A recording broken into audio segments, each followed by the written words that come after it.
Okay, I thank Hashem that we're able to learn every day.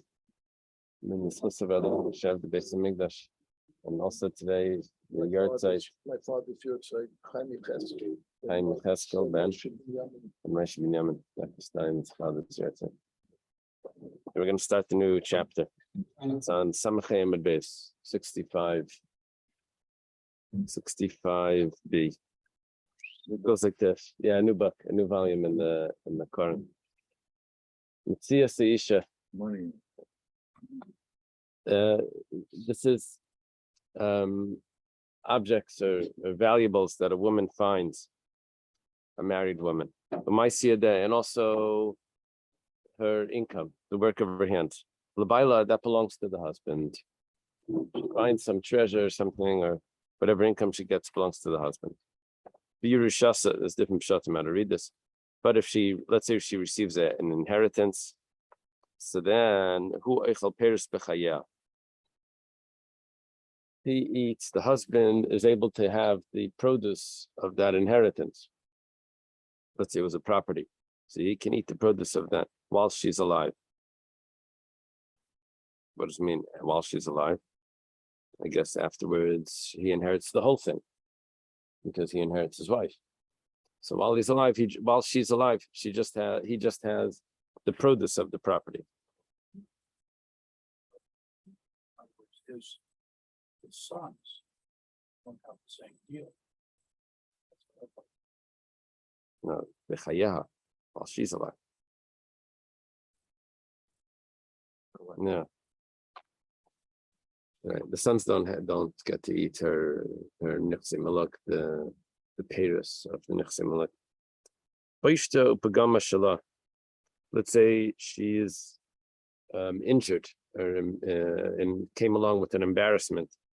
So the person that embarrassed her has to pay, and the person has to pay for the injury. Well, that goes to her, not to the husband.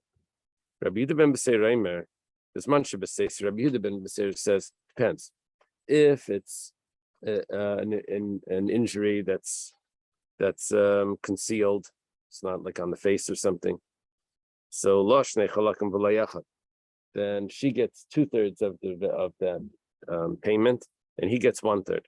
There's Manshe Begali, but if it's exposed, it's open, like on the face or something. So Loshne Chalakim, that's like an injury for him. That's because he wants her to be beautiful. And she only gets one portion, so it's divided into thirds. 2/3 for him and 1/3 for her. But she's suffering more. She's suffering the embarrassment. People see. It's not fair that he's suffering. He's suffering. Why? Because his trophy wife isn't so great. She's the one who really has a hard time looking in the mirror. It's not fair. I'm looking in the mirror. This cover her up. That question. Yeah, it's a good question. Wow.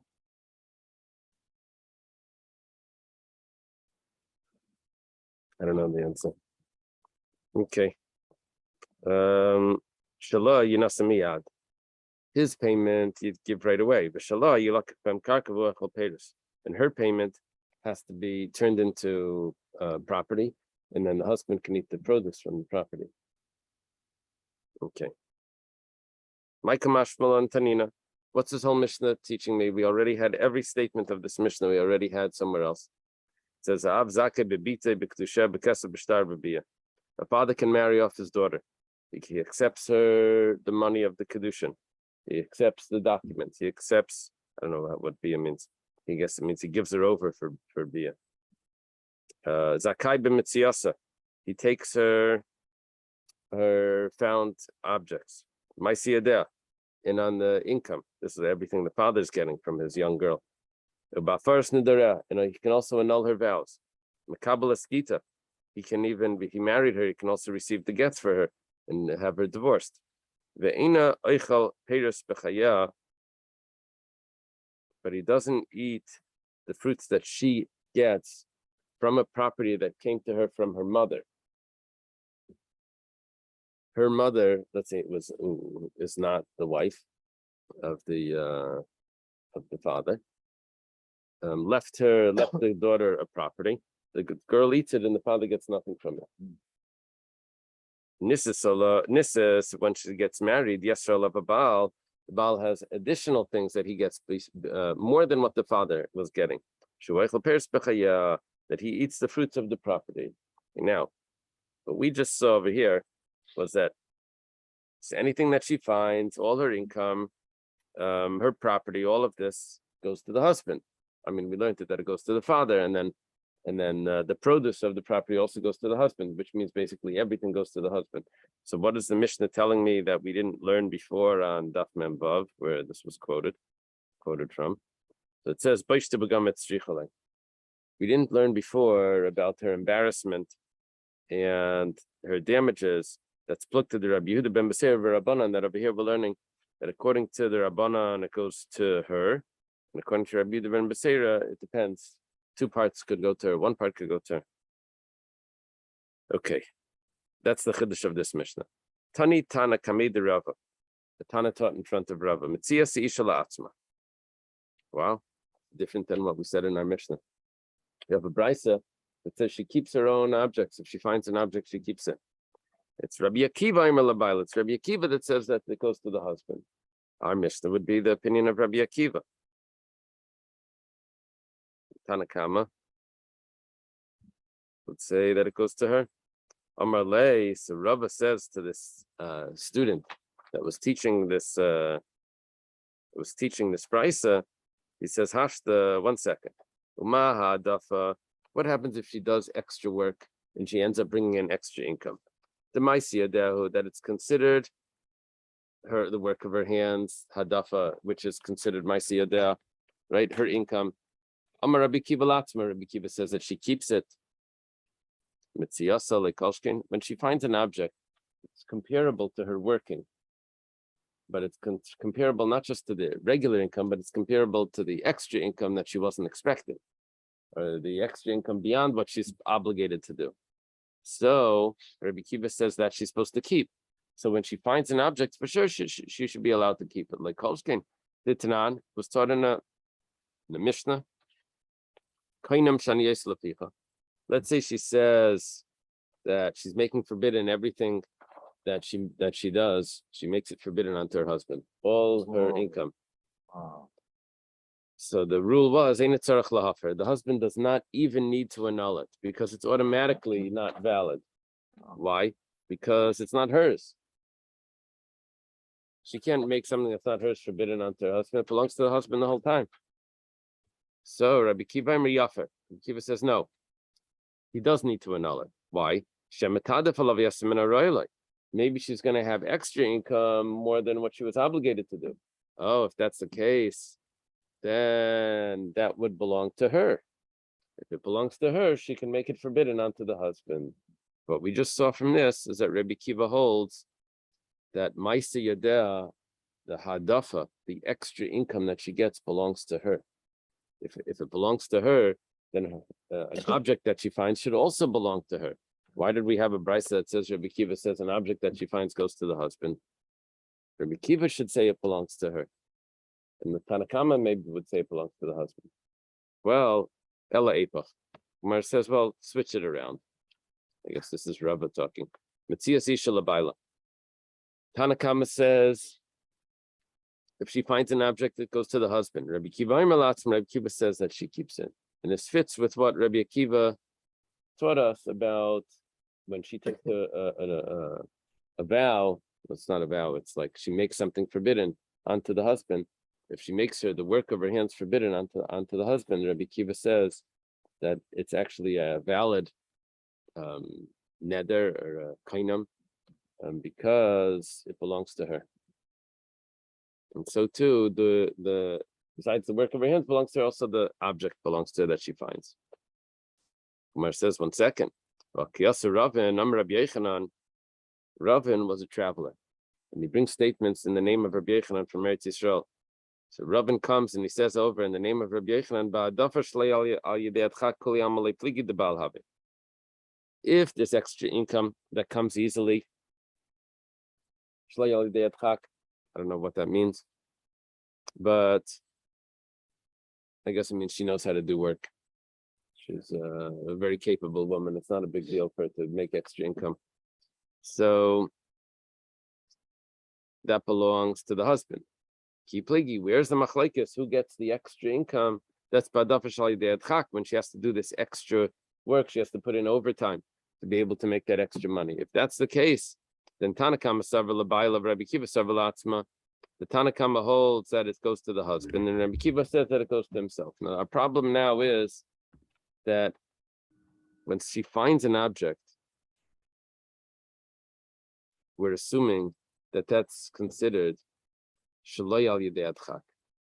She finds an object while she's walking in the street. She finds it. Everyone would say that it belongs to the husband.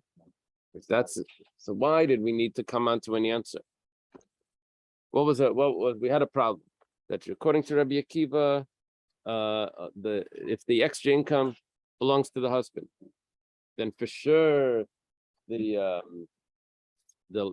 found object should belong to the husband.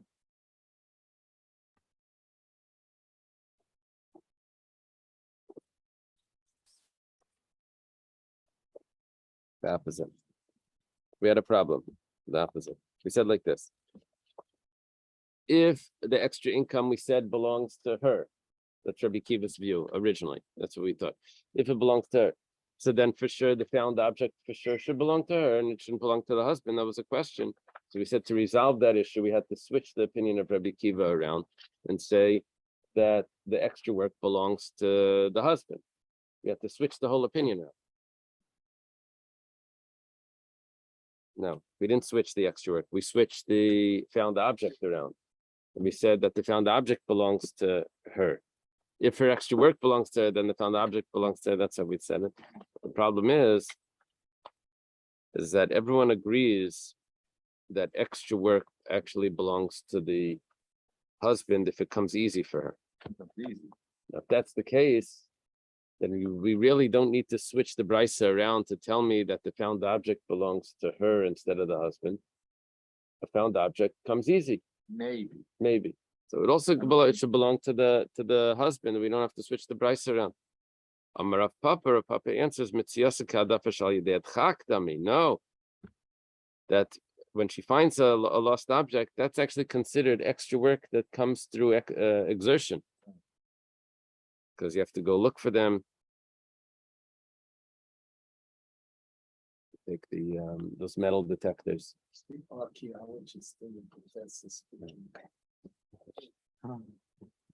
And that's a plug to the Rabbi Kiva Rabbanan, and that's actually the machlekes Rabbi Kiva and Rabbanan.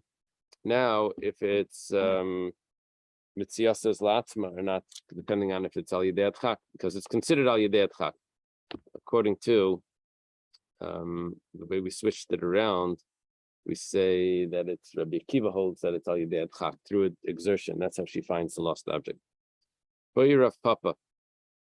Let's say she does two jobs at the same time. Is that considered al yedei adchak? It's not extra time. It's not overtime, but she has to do it two jobs at the same time. She's multitasking. I'm not good at multitasking. What about if it's two or three? What's she doing? She's watching the cucumbers and that no one should take them. She's also spinning flax. And while at the same time, she's teaching music to the women. And she's making this up with that. I'm quoting Rashi. And she also has Rashi made it up. worms that are silkworms. She's warming them to make them, I guess, develop. What do they turn into?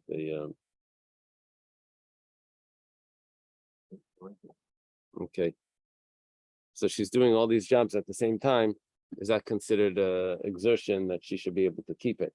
Or does it automatically belong to the husband? Gemara says teku. Oh, teku. Okay. Pagama. Her embarrassment and her decrease of value goes to her. So maskif la Rava bar Rav Chanan alameata. V'yesh sisashis shel chaverei ha'achinami de'bai lamitin le'baishas. think this is a question on Rabbi Yehuda ben Beseira. Yehuda ben Beseira says that the husband gets her embarrassment money, at least part of it, right? 2/3 or 1/3, depending on where the embarrassment was. Well, Rava Bar Chanan says, if someone embarrasses his friend's horse, do you have to give the owner the money? The Gemara says, "V'sus bar beishesu." Does a horse get embarrassed? This is Nay. not an nay. Wait, are they just comparing someone's wife to a horse? Yeah, they just compared the wife to the horse. So, property. So, Ella rakak bebigdei shel chaverai. So, what about the next thing? What about if he spits on his friend's clothing? Hachinami de bailamitin lebaishas. Do you have to give the owner of the clothing embarrassment? If you say that yes, you do. Well, let's say someone spits and the spit hits him. Or he takes off a woman's hair covering. Or he takes off a person's clothes. He has to give him 400 zuz for that embarrassment. It's a lot of money. Suba was 200 usually. Yeah. It could be a lesser zuz. It could be, we had chamishim zuz, it means pennies. There was 2 types of zuz. When we spoke about spit, it's only if it hit the person. That's when it's embarrassing, not when it hit his clothing. When the spit hits his clothing, you don't have to pay.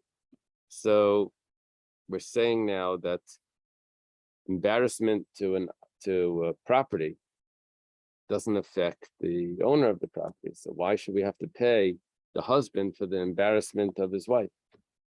Do we measure this from the actual emotion that the person that the I think victim so. is feeling, or Yeah. do we just do it? Oh, I think it's we're evaluating that. In Hilchos Shabbos, someone has a new black kabbalah, let's say, and there's a white fleck on there or something, and isn't there headed there that if it's brand new or something to take it off? That's something, There's you remember that? something like that we learned. Oh, on Shabbos? Yeah. Something. There was a about- difference between brand new and black and yeah, something. and it's I don't gotta be remember. black. No, it's Yeah. gotta be black. And I think it's new. I'm just saying, This is there's a- removing. it goes into a whole thing there about. Right. You know. The embarrassment of because I of know the clothing. Clothes embarrassed, or he's embarrassed, the other way bothers. So, We make kiddush and cover the challah, not to embarrass the challah. right. You know, so we do it with inanimate objects all the time, so. Yeah. The big day, There's a lot of. There's a whole lot of people to cover the challah. Because it's usually used. Yeah. But you also learn from that the whole concept of non-embarrassment. What's, it says the big day less lazy lusa. Ishti zilusa. The garment doesn't have is not degraded. Doesn't feel that shame, but the woman feels the shame. So the woman feels the shame. Just the question is, where does the money go? The money goes, according to Rabbi Yehuda ben Beseira, goes to the husband, but there was actual shame here. So we just differentiate between the horse, the garment, and the woman. That even though, but all of them are basically under the jurisdiction of the owner or the husband. So, but only the woman feels the shame, and that's why the money will go to the husband.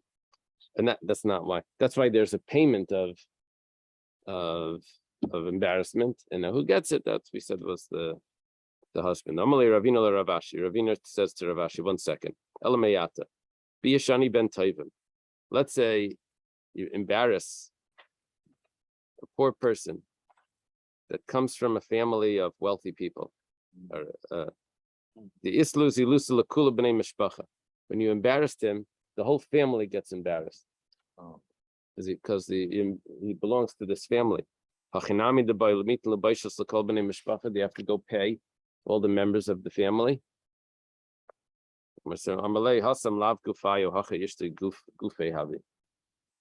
Over there, it's not the same person.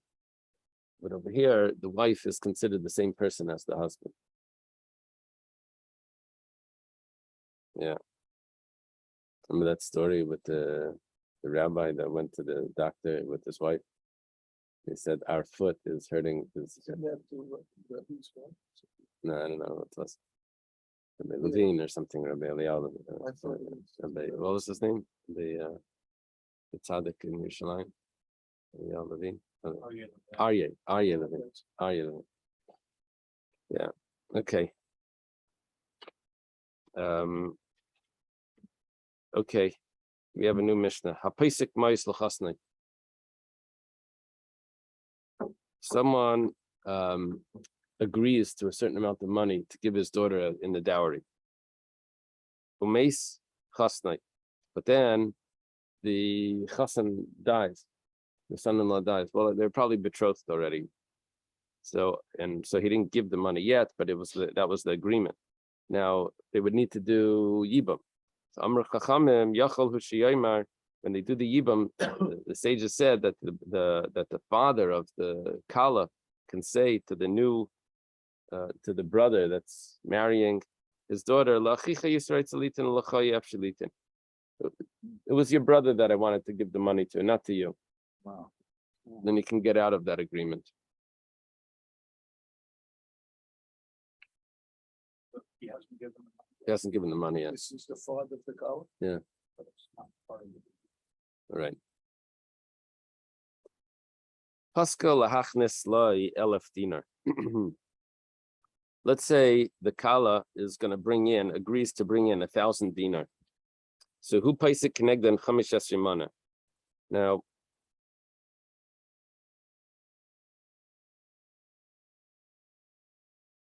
what she brings in to the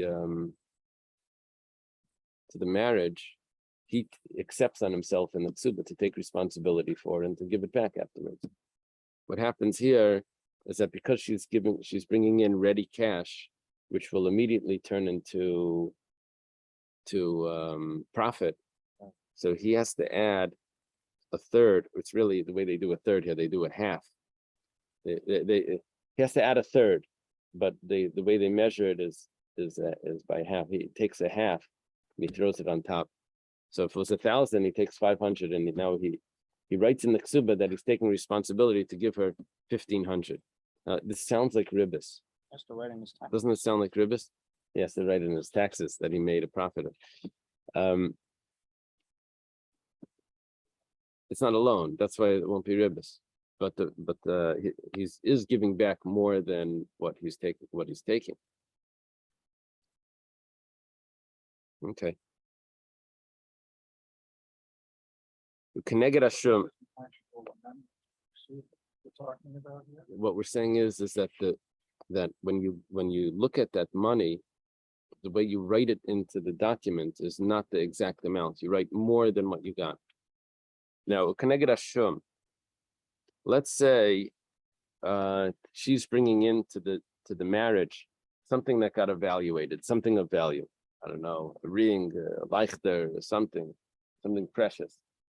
Well, you know how these evaluations work. They exaggerate a little bit. So he in writing his responsibility of what he has to give her back, he writes that it's worth 1/5 less. So if it was worth 1,000, he writes that it only has the value of 800. Because when they evaluated it, they always exaggerate. So when he's going to be giving back cash, it's really going to be end up giving. Why they exaggerate? They exaggerate to make it look like she's bringing in so much stuff and make it look better for her. But that doesn't mean that that's what he's obligated now to pay.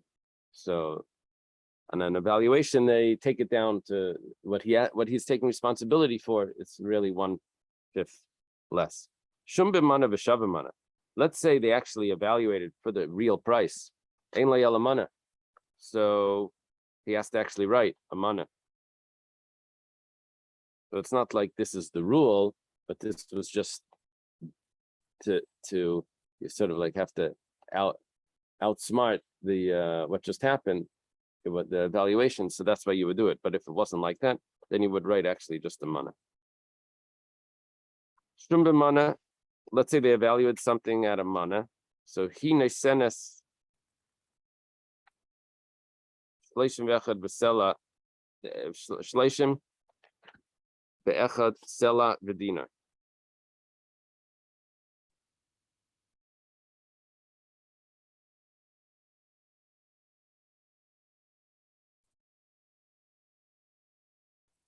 If he accepts on himself the value of a mana, and she's about to bring in that value, so we have to look for an evaluation that's actually 31 mana, 31 sela plus a dinar. So the way it works is like this. What we're really looking for is to get something evaluated at 1/5 more than its price, and then that will be equivalent to what he had just written in the ksuba. He wrote in the ksuba a mana. A mana is 25 sela. It's 100 zuz. 25 sela. How many zuz are in a sela? 4. Right? 4, right? 4 times 20, 4 quarters, 4 times 25 would be right. So every sela is 4 zuz.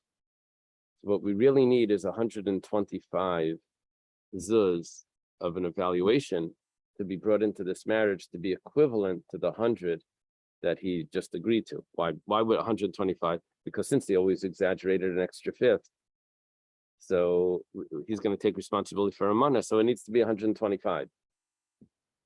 The way they do a 5th is they divide it by a quarter.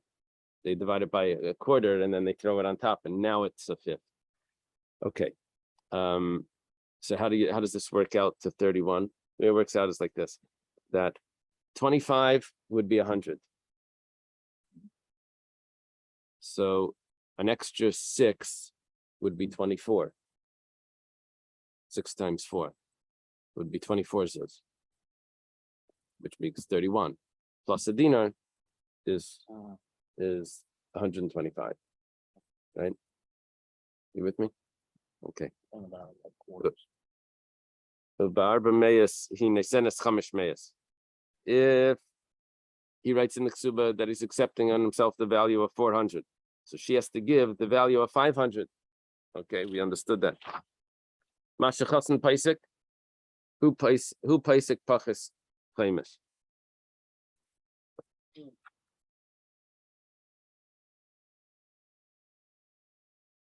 Chasan paisik, but the chasan agrees to bring in, so he can do with that a 1/5 less, because that would be the same thing. His evaluation would be just like her evaluation. This seems like a precise way of saying things. Because in general, it's a question of evaluation on a Torah life, go get an appraisal. Right. An Right.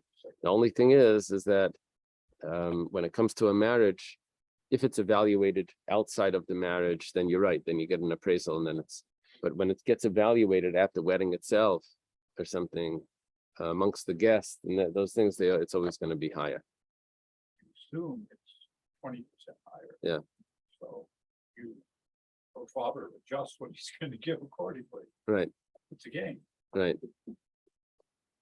Taner Rabbanan stood in the Brayse, Ein Tzarech Leimar, Rishon Talmud Chacham v'Sheni Amaretz. Alal Fi Rishon Amaretz v'Sheni Talmud Chacham Yach Leimar Lachicha Yisrei Tzalitin L'Chayav Shalitin. We don't have to say this Mishnah. If the first brother that was supposed to marry the daughter was a Talmud Chacham, and the father agrees to give him a huge dowry, and the second one is an Amaretz, that means the Talmud Chacham passed away. He's going to marry the brother. She's going to marry the brother, and he's an Amaretz that the father says, "No, I'm not giving anymore. You're not going to Kailal. I'm not giving that dowry." So, but that for sure that we don't have to say.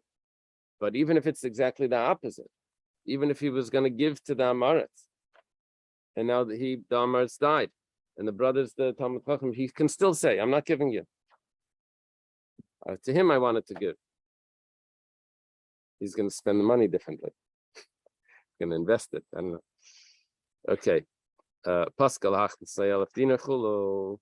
let's say they made up to bring in 1,000 dinar. So right. So he said that he has to write down 1,500. The Gemara says, etc. The Gemara says, Hainu Reisha. It says this whole Mishnah is repetitive. It's just giving examples of exactly the same thing. No, what happens is if she brings in actual cash, then he has to pay 1,500. From 1,000, he has to pay back 1,500 because it's so ready to make profit. It's considered like she brought in that profit if it's actual cash. What was the next case after that?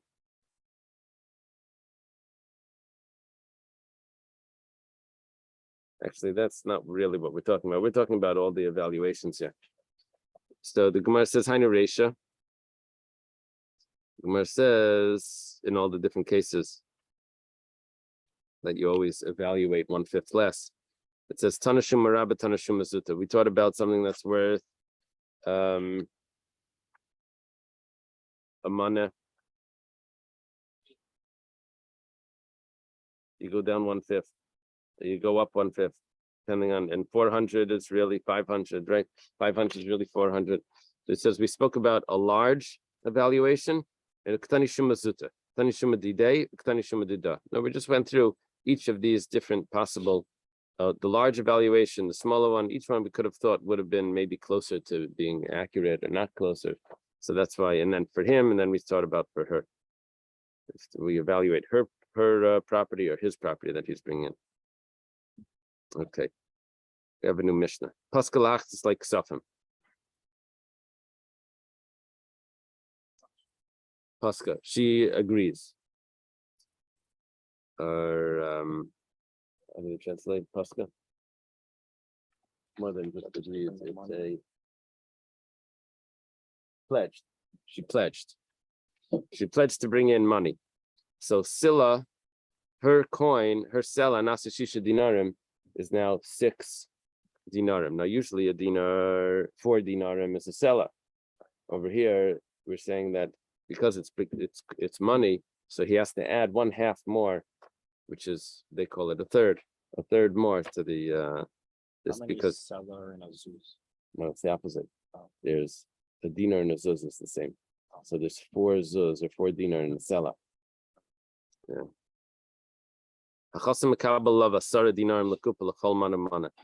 For every mana that she brings in, which is 100 zuz, the chassan accepts on himself to give her 10 dinarim to some sort of kupa, pushka. Kupa is a box. What is that going to go for? We'll see in the Gemara. It says no, it depends on the custom, whatever the custom is. It doesn't have to be exactly 10 per 100. The Gemara says,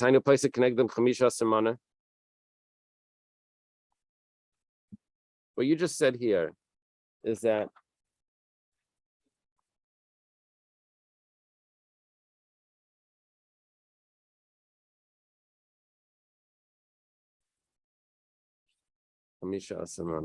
what you just said here is that if she brings in a sela, he has to accept on himself 6 dinarim, which is a 1/2 more. That's exactly what we said in the Mishnah before, that if she's going to bring in 1,000, he has to accept on himself 1,500. It's the same thing. That's before was just a large amount. This is just a smaller amount. We say there was 100. There was an example of 100. 100 zuz. 100 zuz and was like in a mana. 125. Yeah, that 25 was different. That was not when it was ready cash. That was when we were evaluating an item. We were saying that it would be exaggerated to 125. Just in general. Yeah, when in the evaluation it would have been at the wedding, it would be exaggerated to be 125. So he only needs to write 100. Here she's actually bringing in an actual amount of cash, which is 100. In this case, it's a dowry, but in the other case, just like buying and selling goods. So no, it was also a dowry, but it was a dowry of an item, not as money. okay. So this third Mishnah seems like it's a continuation of the second. Yeah. Talking about something happened before, jumps to the super. Who works in the super. Yeah. Yeah, I don't know if it's happening before. I think it's happening at the wedding.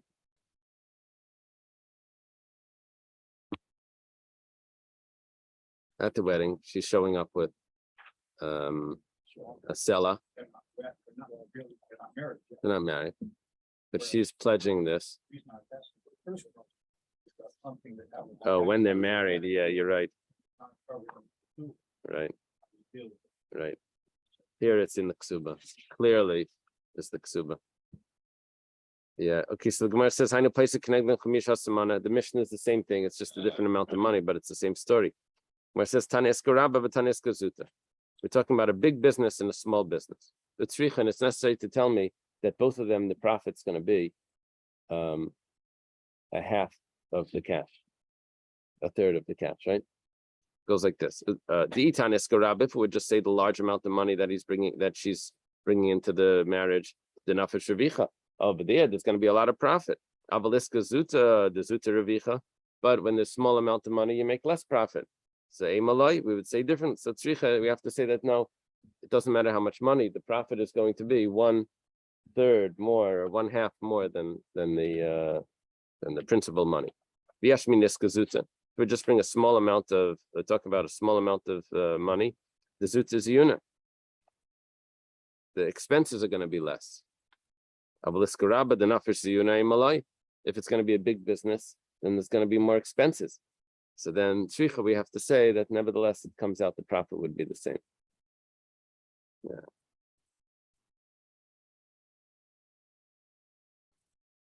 This is like investments, that it doesn't matter how much the rate is always of income is always going to be the same. In businesses, it's not necessarily like this, but in investments, I assume that's how it would be. Soon. From that, it's told their sons are gonna suffer. Right. Because they will inherit us. Their mother, before they take Uh-huh. Right. Interesting. Yeah, it's a good point. What happens in the ksuba is that the wife, if the father dies, the husband dies, the wife ends up taking what she brought in. She ends up taking back, and then the rest of the inheritance the children inherit. But the ksuba like first goes that money is going to go to the wife. So what's going to happen is that if he's a good businessman, then there's going to be something for the kids. Otherwise, it's going to come out of his all of his estate is going to have to end up being pledged towards the ksuba, which is even more than she brought in. She brought in 1,000. He has to pay 1,500. Yeah, so it's assuming that he knows what he's doing in business. Yeah. The chassan mekabel of asara dinar lekupa. The chassan accepts on himself 10 dinar for the kupa, for this box. My kupa. What is this box? Ravashi kupa shel besamim. He has to provide her with perfumes, spices. Ravashi says there's only in Yerushalayim they have this custom that the women have to wear perfumed spices. Boy, Ravashi has a question now. When it says that every 100 coins, 10 of them go towards buying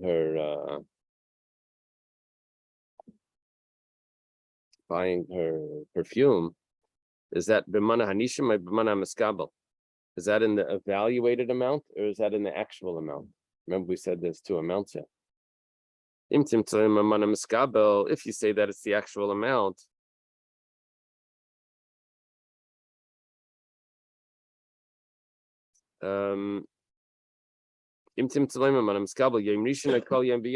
he has to buy his spices every single day, or just the first day. I don't know if Yom Rishon means Sunday or if Yom Rishon means the first day after the marriage.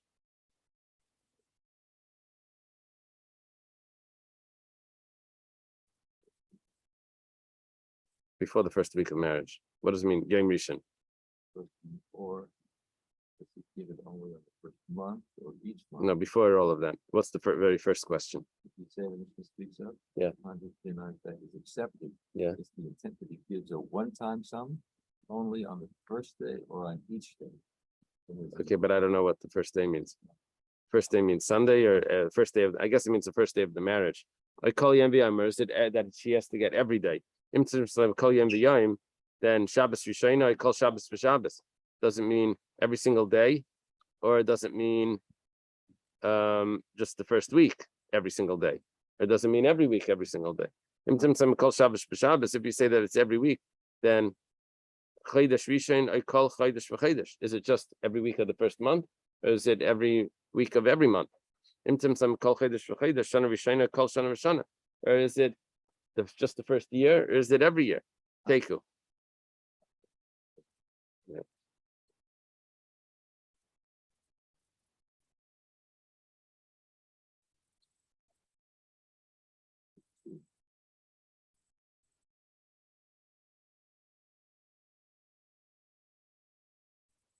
I think Tosfos clarifies this. He says, we're not talking about giving her the 10 coins in one shot, because then if there was a possibility that I has to give it to her for forever, then 10 coins, 10 coins, 10 coins is going to be finished.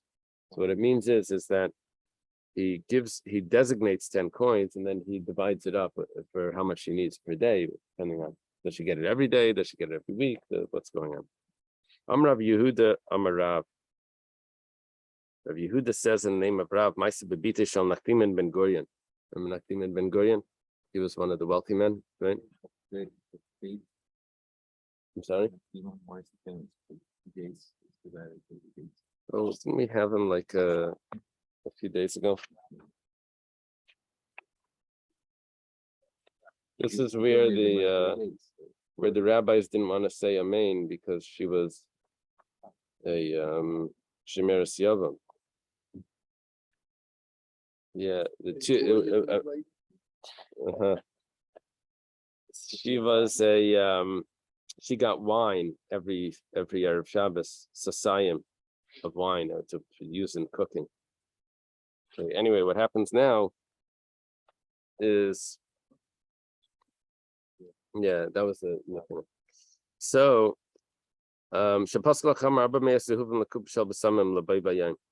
she was supposed to get 400 gold coins for perfume for one day. You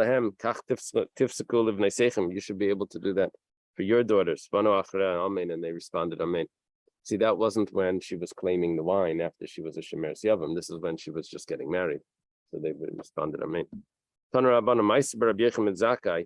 a story, Rabbi Yechim ben Zakkai. He was there by the destruction. He was the one that had the conversation with Vespasian and all that. So he was riding on the donkey. He was leaving Yerushalayim. Students were walking after him.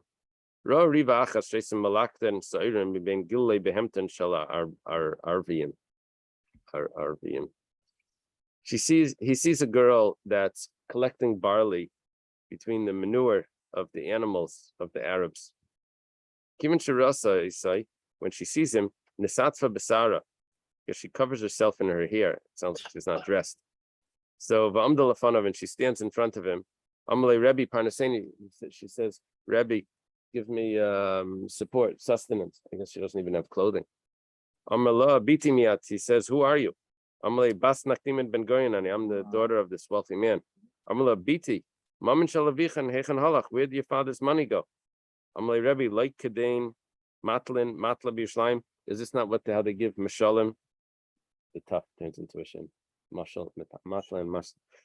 They give an example, a parable in Yerushalayim. Melech Mammon Chasar. The salt of money is missing.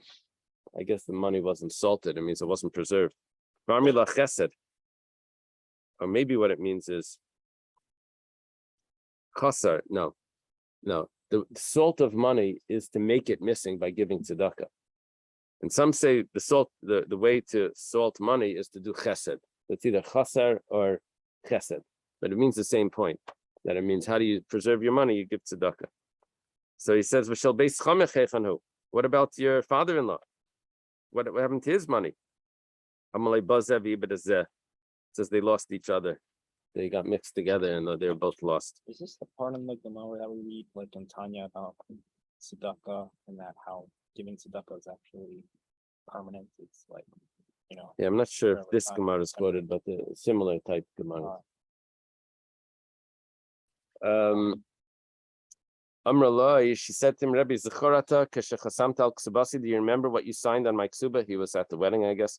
Amalem Talmid of Zacharni, Keshechasamti al Ksubasa Shalzu. He tells the students, I remember when I signed on the ksuba of this girl, we said by Elaf Allah Alafim Dinri Seven Base Avia Chutz Mishal Chama. It said 1,000 thousands of gold coins from her father. That's besides for what she's getting from her father-in-law.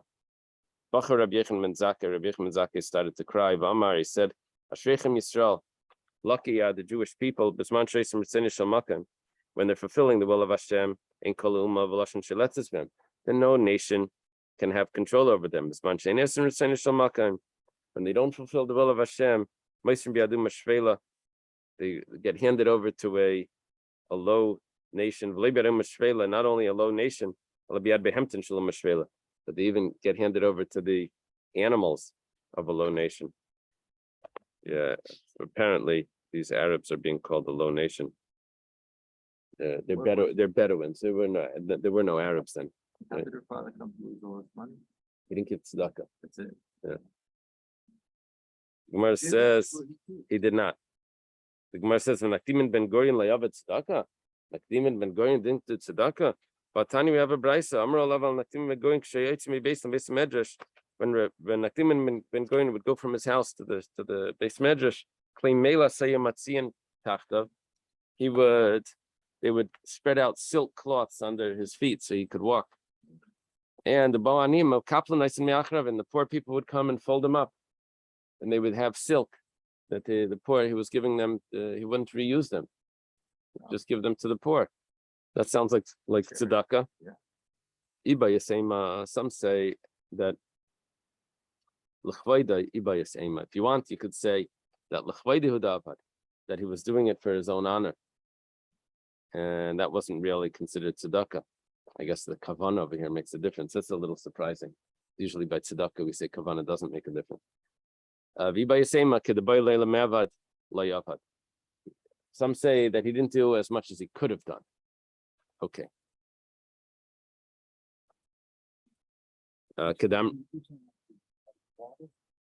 Yeah, I don't remember who did what. One did water, one did wood. One was Ben Tzitzis. Kedamri and she. According to the camel is the load. That means that he had more money, should have given more tzedakah. Tanya, starting in the Brayso, Rabbi Elazar bar Tzaddik. Rabbi Elazar bar Tzaddik said, Erev ben Achama. I'm not sure what that expression means. So some sort of vow. I'll see in the consolation. If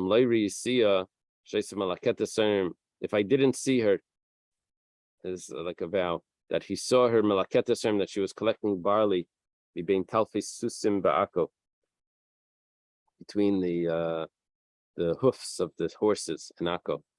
Krasi aleh, I said about her, mi mikrazeh, this pasuk, if I don't know you, oh, beautiful amongst the women, tzilach bikviyatzen, go out to the, what's the ikviyatzen?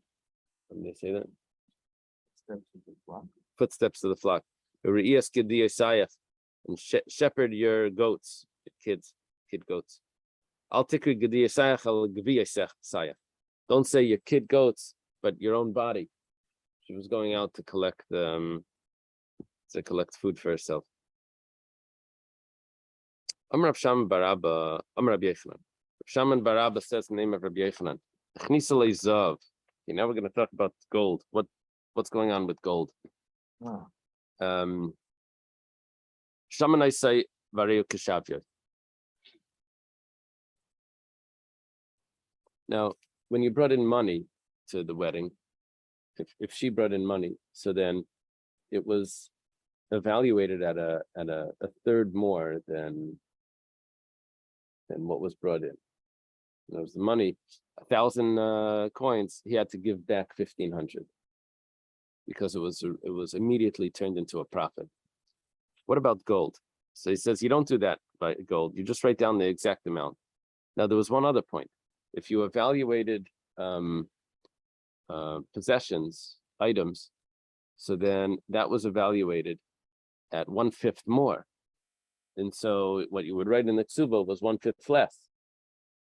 So by the gold, you don't do that either. You don't raise the price as if it's ready money, and you don't evaluate it that it should get worth less, that it's not get that it's exaggerated the evaluation. You don't write it down like that either. You just write the exact amount. Meisvei, the Gemara has a question. Hazav re'u kalim. Gold is like vessels. Well, how do vessels work? Vessels work where you add 1/5, right? The Gemara says, "My love, is it not kekalim shel kesef?" Silver vessels. That's usually the vessels were silver, so it would be silver vessel, which would be 1/5 more. The pachti. Okay, now Gemara throws in a point over here that is a little different than the way we were explaining it before. We were explaining that there would be an exaggeration in the evaluation. There's another reason for this, and that is that because they're used, the vessels are used, they get rubbed out, and so he's only accepting on himself the normal usage of it, the normal value of it after it's been used, which means that it's going to be 1/5 less because of it's going to get worn. Yeah, how does that fit with what we said before? Maybe it's just there's two reasons for the same thing.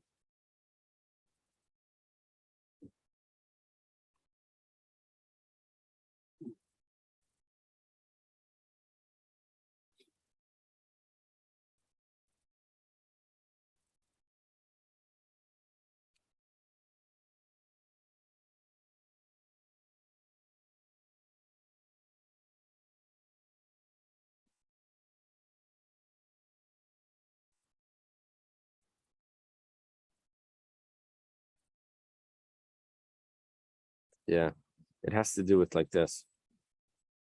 If it's kalim, you have to divide it up into two types of items. If it's kalim, then it's because they get worth less. If it's merchandise, then it's exaggeration. But either way, it's 1/5. That's what's going on. That's what Rashi spelled it out before. Okay. Meisvei, the Gemara has a question. Gold is like vessels. It doesn't fit with the statement name of Rabbi Yechanan that says that it's exactly the same price. It says like Kalim Shazav the light pachti. It's talking about golden vessels that don't get worn out. Now, gold probably gets worn out even more. It probably means that they're not used. If golden vessels weren't really used, they're more decorative. Wasn't the currency made of like precious metals also? Yeah, Like silver gold though. Oh, Silver. Gold, we're not considering currency right now. almost So- all. Right. But in Hazav, there was Bialdusai, Beziknusai. Rebbe switched his opinion about that. The Gemara says, Im Kain, so then why does it say Hareo Kekalim? Gold is like Kalim. It should say Kekelav mi bayale. It's like its own vessel. In other words, like little pieces of gold have the same halacha as golden vessels, which would just be the exact price. Void, and also another problem. Tanya was taught in a brisa, Zav Hareo Kekalim, didn't raise Zav Hareo Keksafim. Gold is like vessels, but golden coins is like money. Now, what happens with money? You have to add on 1/3 more because it's going to turn readily into profit. Shimon ben Gamliel says that it depends. If they're not exchanged, that means that they're not used as exchanged in the bank like money. So then you have to evaluate them exactly at their value. Now, the problem is that we had two cases in the Mishnah. One was gold, and the other one was gold coins. By gold, we said that it's like vessels, and gold coins is like money. Gold coins is money. Rav Shimon ben Gamliel argues. What's he arguing on? He says it depends on the custom. But what does that mean? Which one? Gold or gold coins? Reb Shimon ben Gamliel, hey, what's he referring to? Ilay Maseifa, if you want to say he's referring to the gold coins, that would mean Mechlal the Tanakama Savar Afil Makim Shinago Shleila Parton.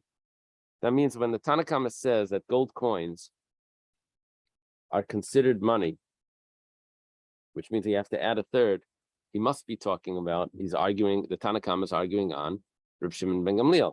Shimon ben Gamliel says, no, it depends on the custom. The Tanakama says it doesn't depend on the custom. It's always considered money. That means even halei nafki, but you can't buy with them. Gold coins gold coins apparently is not used here. It's not exchanged in the bank. Says also Rebbe Shimon and Mishnah and Gamliel says it's Right. also in accordance with the original custom. Right. No, I'm just in the Mishnah. Rebbe That's a Shimon good ben point. Gamliel also says it's in accordance with the regional custom. Yeah, very interesting. Saying that Reb Shimon ben Gamliel in two places here says it depends on the custom. One is by the spices, by the perfumes, and now over here by the gold. That's a good point. Elala Baresha must be talking about the first part of the Mishnah. What was the first part? The Tanakama said that gold, not gold coins, but pieces of gold are like vessels. Vachikama. Zav harioka kalim. My kalim shel kesef. What does it mean? They're like vessels of silver, which means that you have to evaluate them at 1/5. Because they're evaluated at 1/5 more, you have to write in the ksuba 1/5 less. And Reb Shimon ben Gamliel says that they are like gold coins in places where they don't, where they're not exchanged for money. What's the question? Question is, sounds like gold, according to the Tanakama, is like vessels of silver. And vessels of silver are supposed to be evaluated differently. Not the way Rabbi Yochanan says that they're evaluated exactly at the same price. Rabbi Yochanan says gold is evaluated at its exact price. And if it would be silver, it would be evaluated at a 1/5 more, which means the ksuba has to have 1/5 less. Where it says light, that's not the pshat in this price. Really, we're talking about the golden coins, not just gold. And it works like this. Reb Shimon ben Gamliel is like, and we're talking about that you can use gold. It's just not so easy. The Tanakama holds given the nafki, since nevertheless you're able to use it as money. Therefore, we consider it like money, and we say that he's able to make a profit off this. So you have to give it 1/3 more in the ksuba. Mar Savar and Reb Shimon ben Gamliel says that it's not considered money, it's considered like an item, and that doesn't turn right away into profit. So therefore, we don't increase the value. Okay. Silver kalim is even different. Silver kalim, they get evaluated at a 1/5 more. So therefore, in the ksuba, you have to write 1/5 less. So it's treated as if it's Not money. if it's not. Not money. Silver kalim are not money. Right. Iba Yasema, another pshat, if you could say, that there is no Tanakama here. It's all Reb Shimon ben Gamliel. That's his words, and the Mishnah's missing words. So you have to read it. The Brisa, you have to read it like this: gold is like vessels. Golden coins are like money. When do we say that it's like money? That's only in places where they use gold. But in places where they don't exchange gold in the bank. So then you have to value them. Then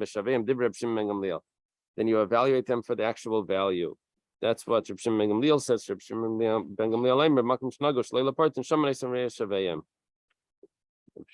says that in places where they're not exchanged, then they're considered just at their actual value. Umar says, 1 second, we call makom love me by when we wanted it to say that it's like golden vessels, not silver vessels, it should have said love, it's vessels. Kasha the Gemara says, you're right, that's actually a difficulty here. Iba Yisema, another pshat we could say, Achmai skin bedava pricha. We're talking about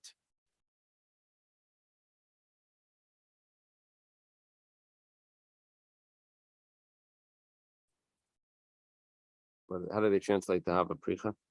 Smashed gold fragments. Gold fragments. What is that? There's a note. No, without the note, because the note's probably going to tell me just what the word is or something. Oh, you're right. Rashi explains that collection of small pieces of gold also depreciated because their components are occasionally lost due to their small size.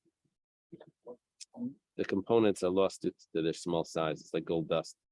Therefore, the Gemara compares them to silver utensils. Kind of like diamonds, like the smaller diamonds are worth far less. Like Oh, that's what you want to say? exponentially less. Uh-huh. Oh, that's what I thought. No, but here we're not dealing with that. We're dealing with what we're trying to say is that it needs to be evaluated as vessels that depreciate. Not that it's actually worth less, but that it's going to be worth less. Since vessels depreciate because you use them, they get worn out and the actual weight goes down. Yeah. So here also it gets lost, so it's going to depreciate because they're so small. But silver coins also be around. Yeah. What do you think the gold and silver coins? No. Silver utensils are used. Golden utensils are you don't really use them. They're more decorative. So that's why it doesn't Yeah, depreciate. I don't understand. I mean, we're talking about not the practicality aspect of the vessel. We're talking about the value, which is the material. So a Right. lot of people smelt it and make something else from it. Right. You know, So, that's what but here what's really happening is she's bringing in, let's say silverware and things into the marriage. He's accepting on himself that if they get divorced, he's going to give back its value. Now, what is that value? So we have to take into account that because it's going to be used, the value is not the same as what she's actually bringing in. Like a car, you drive it, it gets worth less. Okay. Yeah. Talk about this too. Right. Ravashi Amar b'memale. How do they translate this? Oh, this is b'memale. This is the gold dust. But the other one was pricha, was broken pieces. Amar Rabbi Yanai b'samim shel antuch yarek ksafim. Rabbi Yanai brings in another point. He says spices of Antiochia must be Antioch. Antioch, right? Was that the name of a place? An old city? What was it? Yeah. It's a college? Syria. That's considered money. Amar Rav Shmuel bar Nachmani, Amar Rabbi Yochanan, Gmalim shel Arabia, Ishagoiva Parnamiam. These camels of Arabia, a woman can collect.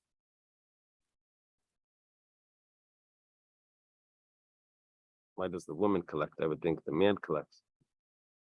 Oh, Ishagoiva, a woman collects. Parna over here, it's saying that it's a profit. But what that means is that because she's bringing it into the marriage, the husband has to immediately add to it 1/3, and when she takes it back, she ends up making profit because the husband can turn it immediately into income. They're so expensive or so desired that it's considered like money. Amar of Papi, Hani Tusvi the Bay Machsi, Isha gave a partner ma'am. What is this stuff? This is clothing of a certain place. That the person, when she brings this into the marriage, she gets back 1/3 extra because they're so precious. Amra papi anisaki derudya va'ashli de kamchunya isha gave a parnamiam. These sacks of what's derudya? Is that a place? And these ropes, ashli is ropes of kamchunya. Those are also so precious that a person can get back, the woman will get back extra money from them. Amarava Mireshava Mina Hani Arnaki the Mechuza Ishageva Parnamiam. Used to think that these purses in Mechuza a woman can collect extra money from them. Now Rashi has a pshat over here that usually when the woman collects money for a ksuba, she can't take from personal, what was the word again? Personality. But over here, yes, that's what Rashi brings up shot. From these purses, you can. My timer, what's the reason? Asmachtayu alayu.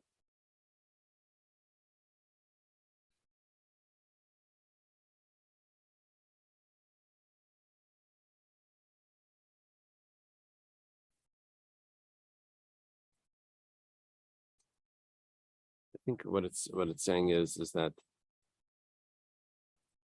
there was a how does it translate over there? They're more reliable.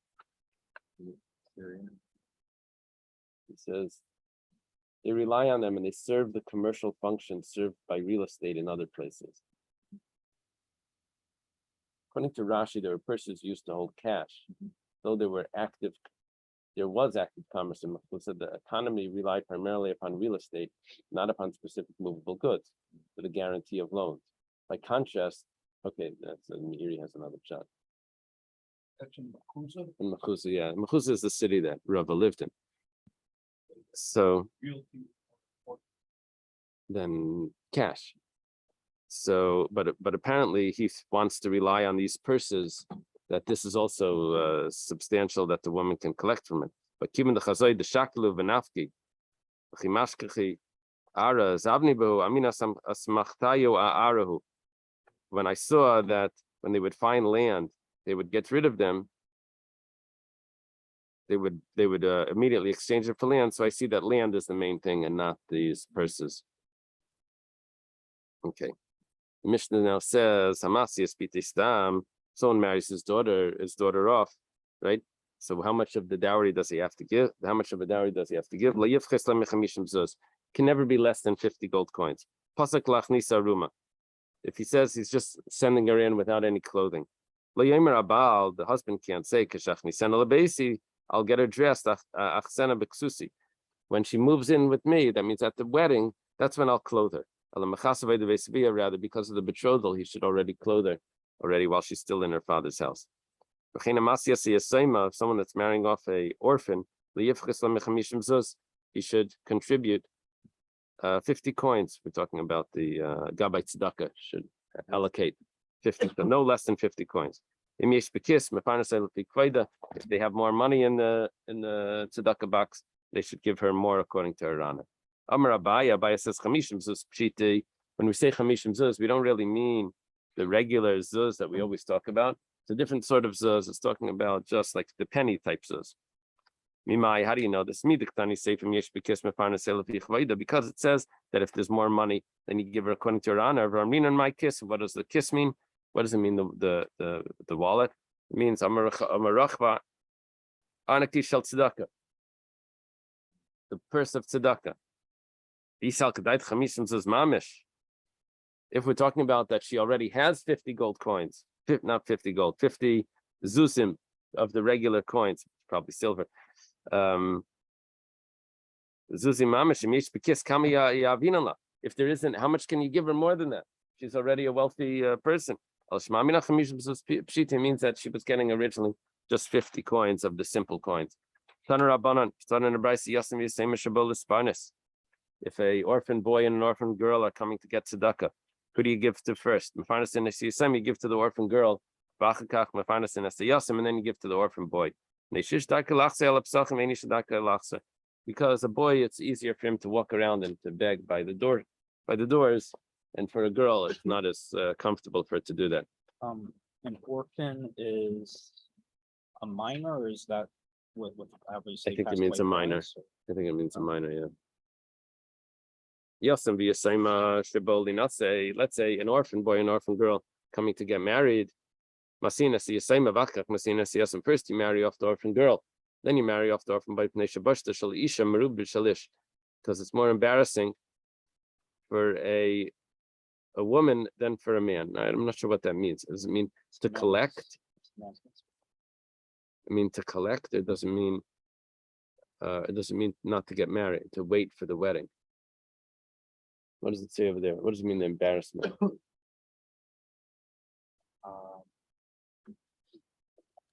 Maybe It's okay. Because the humiliation of a woman who is not married. Yeah. She's humiliated that she's not married. A man that's not married is not as humiliated. Taner Rabbanan. Yasem Shabal Lisa, an orphan that comes to get married. Seichem Lebayis, you rent a house for him. Talking about the tzedakah fund. Matzian Lemita, you prepare a bed. Over kol klei tashmisha and everything, all the vessels that he's going to need. And then you provide him with the wife. You have to provide for him what he's lacking. What does it mean? He's amount that he's lacking is a habayis, that's the house. Asher yachzar, that he's lacking. The amount that he's lacking, you provide for him, right? Asher yachzar, that he's lacking is a mita v'shulchan. That's the bed and the table. Loi, for him, zu isha, that's the wife. It says the word loi, I will make for him, the same word loi, a helpmate, corresponding to him. Taner Rabbanan, it was taught in a brisa, the amount that he's lacking, that's what you need to provide him for, but you don't have to make him wealthy. That he's lacking, even if what he's lacking, which means what he's used to going with a traveling first class. There's a horse that he rides on, and there's a servant that runs in front of him while he's going. So he's used to traveling first class. So the tzedakah fund has to provide him with his first class trips. Hillel Azakin bought for a poor person that came from a wealthy family, and a horse to ride on, and a servant to run in front. They didn't find someone. So Hillel himself ran in front of the person for 3 mil to provide for him. So it's just in the old, yeah, like tzedakah. Sounds like that.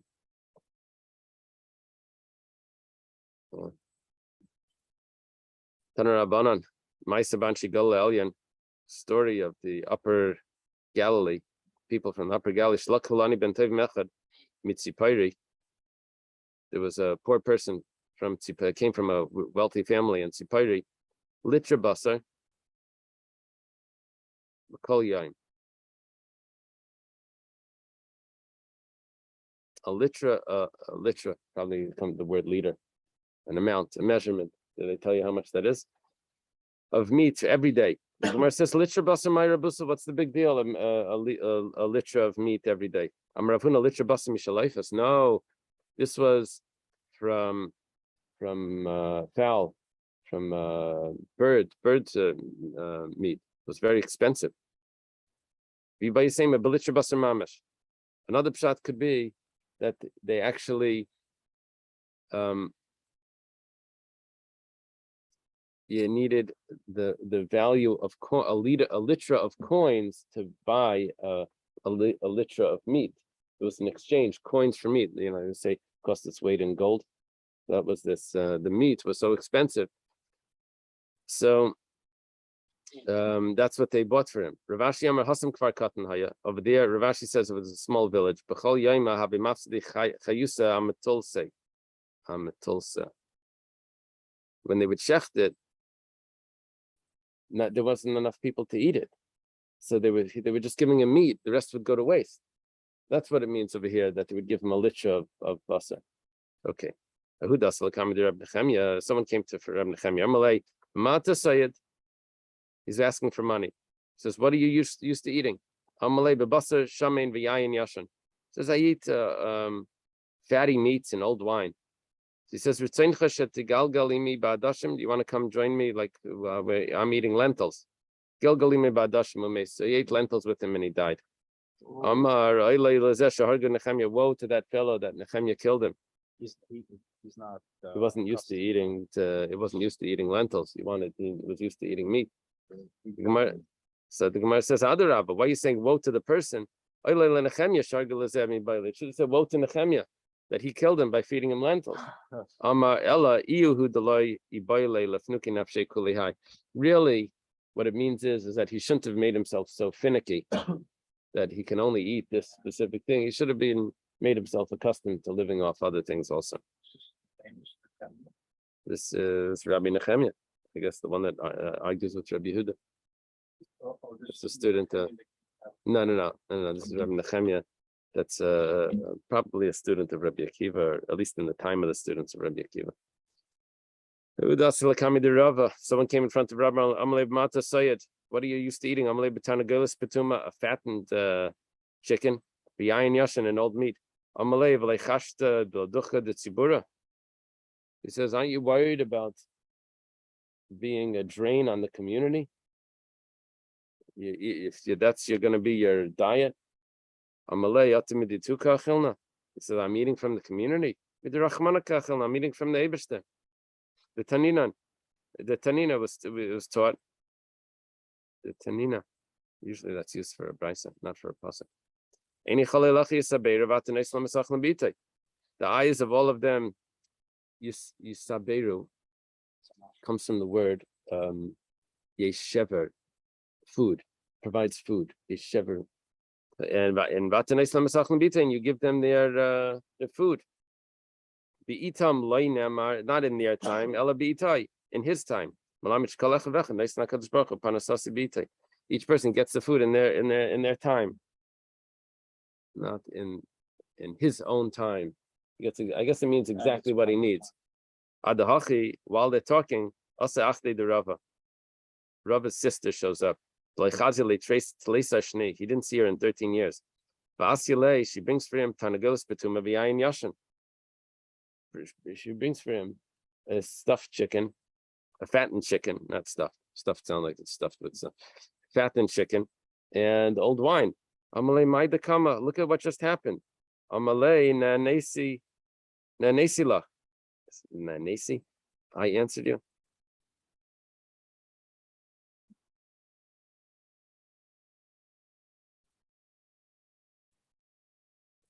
Kumachol says, get up and eat. How do they translate Nanesi?